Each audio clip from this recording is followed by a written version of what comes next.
পাঞ্জাবের কলারটা দেখুন, এটাকে না কাটে সোজা একসাথে জয়েন করে, কোনো কাটিং না করে মাঝখানে শুধু কাপড়, এর মাঝে টু পার্ট জোড়া দিলে কলারটা সুন্দর হবে।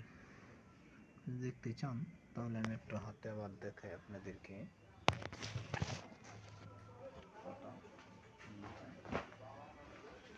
হলো এরকম, যা সোজা করা যায় না, অনেক মোটা দুই পল্লা। এই যে কাটা কাপড়টা এখানে কাটা আছে, এই যে এখানে বক্রম নাই,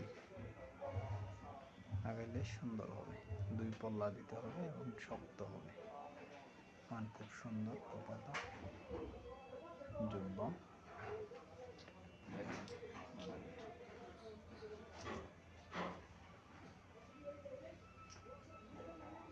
আরাবিয়ান হলে আরো সুন্দর হতো।